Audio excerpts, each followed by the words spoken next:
800 না 500 না 600? ধরেন 700 টাকা দেয়। কয় টাকা দেয়? 700 টাকা দেয়। আপনি যদি আপনার মালিককে বলেন যে ভাইজান আমাকে 100 টাকা কম দিবেন, কয় টাকা? 100 টাকা কম দেওয়া হলেও আপনি মানে নামাজের টাইমে একটু নামাজ পড়তে দিয়ে,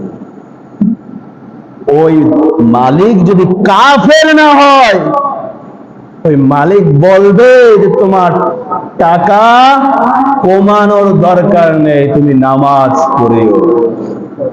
বলবে কিনা? আপনি ধরেন আপনি মালিক, আমি আপনার কাজ করি, এখন আমি যদি বলি মুরব্বী আমার নামাজ পড়ার জন্য সময় দিতে হবে, আপনি দিবেন না আমারে? নাকি বলবেন না আমার কাজ কম হবে? আবার যদি বলে টাকা কমানোর কথা, তখন তো আপনার মনটা নরম হয়ে যাবে, যাবে কিনা? এবারে আসেন আপনাদের নামাজ ছেড়ে দেন। দুনিয়াতে আপনি যদি কোনো সরকারি চাকরি অথবা বেসরকারি চাকরি বলেন, কোন চাকরি করেন, একদিন না যান একটু বকা দেয় না? দেয় আপনার বকা। 2 দিন না গেলে আর একটু বকা দেয় না? 3 দিন না গেলে বেতন কাটো, বেতন কাটে না? তারপরে যদি না যান চাকরি শেষ। ও চাকরিতে আর কোনো কাজ যতই করা মানবে না, কারণ আমি 1 সপ্তাহ যান না। আপনার চাকরি কি নাই?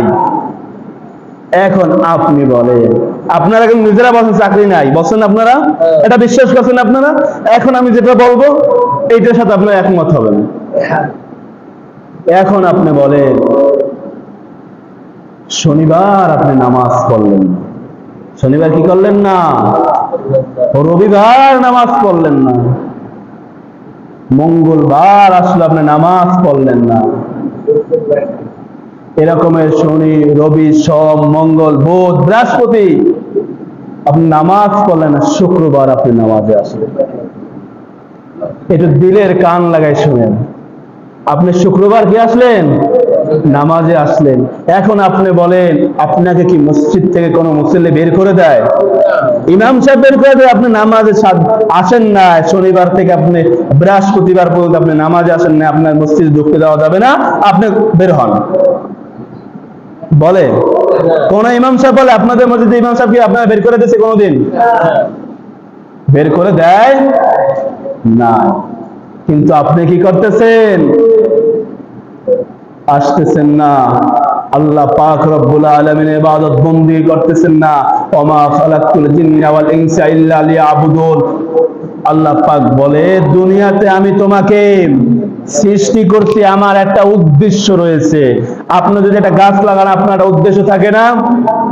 ঠিক তেমনি ভাবে তারও একটা উদ্দেশ্য রয়েছে, সেটা হলো আল্লাহ পাক রব্বুল আলামিনের ইবাদত বন্দি